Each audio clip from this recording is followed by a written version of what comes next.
옛날 옛적 한국의 아름다운 해안선 중 하나인 태안에는 맑고 푸른 바닷물이 펼쳐져 있었다. 이곳 주민들은 수세기 동안 바다와 더불어 살아왔고 그들의 생계는 주로 어업과 해조류 채취에 달려 있었다. 많은 이야기가 있었지만 그 중에서도 가장 유명한 것은 바다 정령과 한 소년의 이야기였다. 태안의 한 작은 마을에 용감한 소년 정우가 있었다. 정우는 늘 바다를 사랑했고 바다는 그에게 매일매일 새로운 모험을 선사하곤 했다. 그의 부모님은 그에게 바다의 위험함에 대해 경고했지만 정우는 늘 바다의 아름다움과 신비로움을 탐구하곤 했다. 어느 날 정우는 마을에서 멀리 떨어진 해안가로 모험을 떠났다. 그곳에서는 파도가 바위에 부딪히며 흩어지는 광경이 아름다웠다. 정우가 모래사장을 걷고 있을 때 그의 눈에 이상한 빛나는 조개 껍데기가 들어왔다.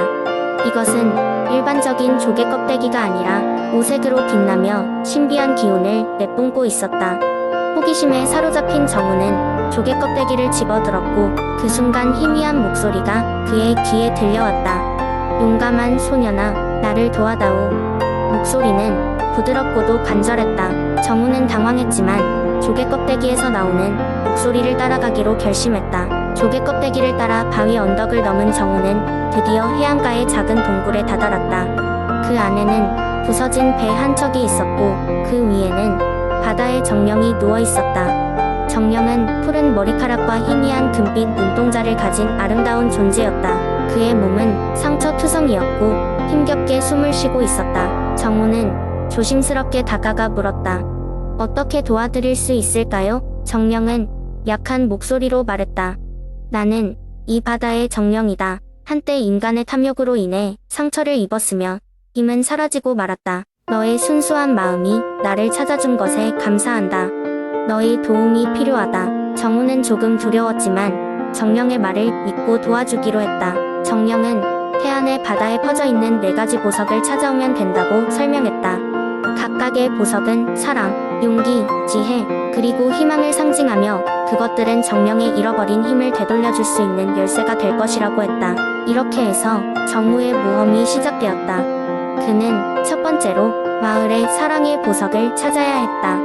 사랑의 보석은 마을 사람들의 서로에 대한 믿음과 이해에서 나온다고 했다. 정우는 마을 사람들에게 따뜻한 마음을 전하고 귀 기울이며 서로의 아픔을 치유하기 위해 노력했다.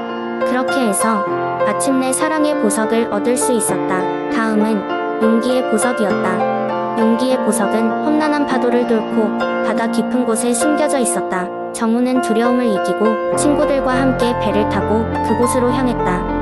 바다의 거친 파도와 맞서 싸우며 정우는 용기가 무엇인지 몸소 깨달았다.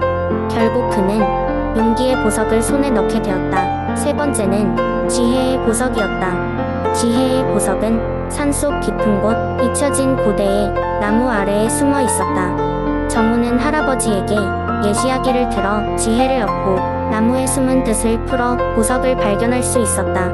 마지막으로 희망의 보석은 매일매일 차오르는 바다의 태양 아래 숨겨져 있었다.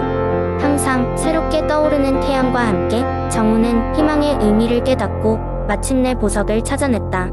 정령에게 4가지 보석을 모두 가져다주자 정령의 힘은 회복되기 시작했다.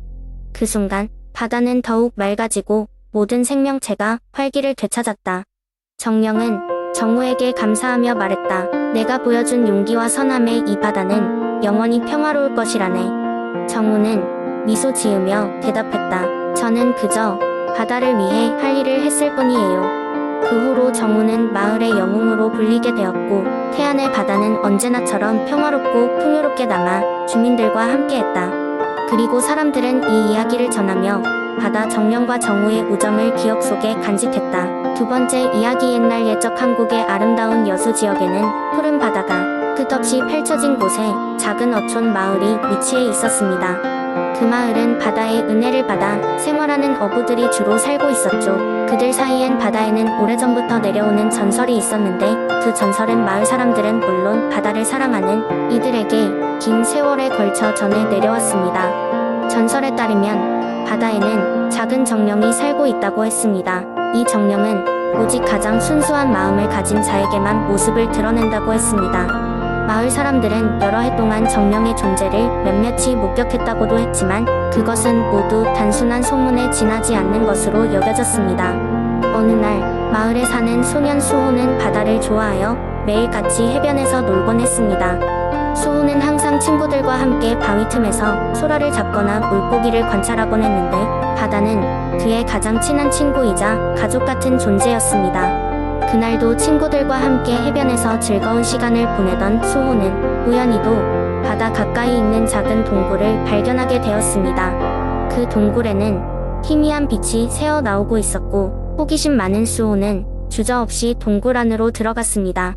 동굴 안은 아름다운 보석들로 가득 차 있었고 그 중심에는 환히 빛나는 작은 존재가 떠 있었는데 바로 바다의 정령이었습니다. 정령은 수호를 보며 천천히 미소를 지었습니다. 안녕, 수호야. 정령이 부드러운 목소리로 말했습니다.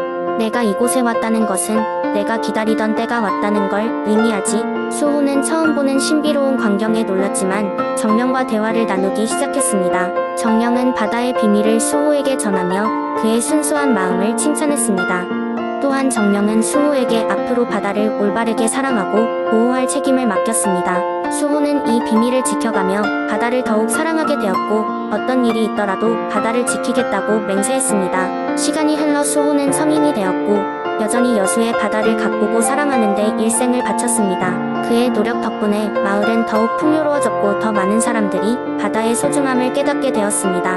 사람들은 수호가 바다의 정령을 만났다는 이야기를 전설로 여겼지만 수호의 마음속에 있는 그날의 기억은 절대 사라지지 않았습니다. 결국 여수 마을은 수호처럼 바다를 아끼고 자신들의 삶을 사랑하는 방법을 배우게 되었고 그들 모두는 바다의 정령에게 감사하며 평화를 누리며 살아가게 되었습니다. 이 이야기는 오늘날까지도 여수를 방문하는 모든 이들에게 바다의 아름다움과 소중함을 일깨워주고 있습니다. 세 번째 이야기 옛날 옛적 한국의 고창이라는 작은 마을에는 신비로운 비밀이 감춰져 있었습니다. 그 비밀은 오직 마을의 가장 오래된 느티나무가 아는 이야기였지요. 마을 사람들은 이 나무를 달빛나무라고 불렀습니다. 매일 밤 달빛이 느티나무의 넓은 잎을 스치고 지나가면 그 순간 나무는 낮의 이야기를 밤의 속삭임으로 바꿔버렸답니다. 마을의 사람들은 달빛나무가 지키고 있는 이야기들을 들으려 하였으나 나무는 말을 하지 않았습니다. 오직 고요한 밤중에 아주 어린아이들만이 알고 있는 아주 조그만 속삭임으로 이야기가 전해지곤 했습니다. 이비루라는 소녀도 그중 하나였습니다. 그녀는 밤마다 몰래 집을 빠져나와 달빛나무 위 아래에 앉아 나무의 이야기에 귀를 기울였습니다. 하얀 달빛이 마을을 감싸면 달빛나무의 이야기가 시작되었습니다. 먼 옛날 고창 마을에는 달과 특별한 약속을 한 작은 요정들이 살고 있었습니다. 이 요정들은 달빛을 모아 아주 특별한 빛의 구슬을 만들곤 했습니다. 그 구슬은 마을 사람들에게 좋은 꿈을 가져다 주었죠.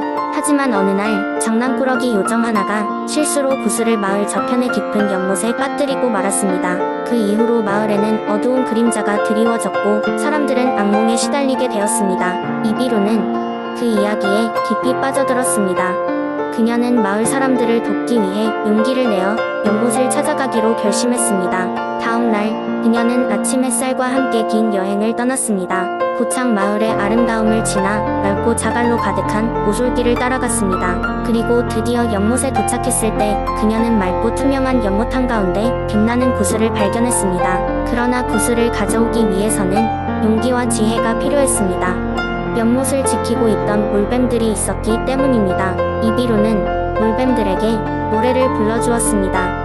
그녀의 부드러운 노랫소리에 물뱀들은 어느새 잠이 들었고 이비루는 조심스럽게 연못 속으로 들어가 구슬을 가져올 수 있었습니다. 그녀는 구슬을 높이 들고 햇빛 아래로 가져왔습니다. 순간 구슬은 찬란하게 빛났고 그 빛은 마을 전체에 퍼져 나갔습니다. 강렬한 빛은 마을의 어두운 그림자를 몰아내고 다시금 온화하고 평화로운 꿈을 가져다 주었습니다. 이로써 마을은 다시 평화를 찾았습니다. 사람들은 이비루의 용기를 칭찬하였고 그녀는 마을의 영웅이 되었습니다. 하지만 이비루는 모든 공로를 달빛나무와 요정들에게 돌렸습니다. 그녀는 계속해서 달빛나무를 찾아가 신비로운 이야기들을 들었고 그 이야기는 마을을 더욱 풍요롭게 만들어 주었습니다. 그리고 전해지는 하나의 속삭임은 오늘날까지도 남아 있습니다. 별빛이 내리는 밤의 달빛나무 아래 기대어 나비처럼 날아가는 꿈을 꾸라. 고 그렇게 고창 마을은 전설처럼 오래오래 행복하게 살았다 합니다. 네 번째 이야기 양평의 산자락에는 고요하고 아름다운 연못이 하나 있었습니다. 이 연못은 마을 사람들의 의해수정 연못이라고 불렸는데 그 이유는 맑은 물 속에 감춰진 비밀 때문이었습니다. 연못의 물은 마치 수정처럼 투명했고 햇빛이 비추면 수면 위에 7가지 색이 아른거렸습니다. 마을 사람들은 그 연못이 신비로운 힘을 지녔다고 믿었고 매년 봄이 되면 연못의 정령에게 풍요를 빌었습니다. 연못 근처에는 작은 집이 하나 있었는데 그곳에 사는 할머니는 마을에서 가장 오래된 주민이었습니다. 할머니는 종종 아이들에게 연못의 전설을 들려주곤 했습니다. 할머니의 이야기 속에서 오래전 연못은 여신이 내려와 숨겨둔 보물을 지키고 있었다고 합니다.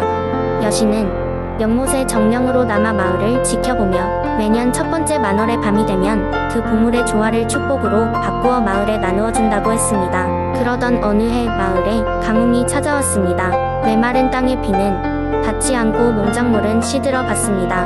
마을 사람들은 걱정에 휩싸여 할머니에게 해결책을 구했습니다. 할머니는 연못의 정령에게 다시 한번 축복을 빌어야 한다고 말하며 청년 3명을 함께 보내 연못에 기도를 드리도록 했습니다. 청년들은 해가 저물 때쯤 연못에 도착했고 달이 떠오르자마자 그들은 연못 위로 손을 들어 정령에게 간절히 기도했습니다. 그 순간 연못의 수면이 물결치기 시작하더니 물속에서 하얀 옷을 입은 소녀가 나타났습니다. 그녀는 포근한 목소리로 당신들의 마음속 진실을 보여주세요. 그러면 내가 당신들의 소원을 들어줄 것입니다. 라고 말했습니다. 첫 번째 청년은 가족을 위한 풍요를, 두 번째 청년은 마을의 평화를, 그리고 세 번째 청년은 자신의 오래 묵은 사랑을 이루고자 했습니다. 정령은 그들의 간절함을 느꼈고 손을 흔들어 연못의 물을 반짝이게 만들었습니다. 그리고 순식간에 비가 내리기 시작했습니다. 다음 날 마을은 기적처럼 회복되었고 농작물은 다시 싱싱하게 자라났습니다. 사람들은 연못의 정령과 그녀의 축복에 감사했습니다. 그리고 세 번째 청년은 그의 사랑을 고백할 용기를 얻어 함께 행복을 찾아 떠났습니다. 오랜 세월이 지나도 양평의 수정 연못은 여전히 사람들 사이에서 전설로 전해집니다. 물속엔 여전히 마을을 지켜보는 정령이 있다고 믿으며 사람들은 매년 첫 번째 만월의 밤에 연못을 찾아 마음속 소망을 빌곤 합니다.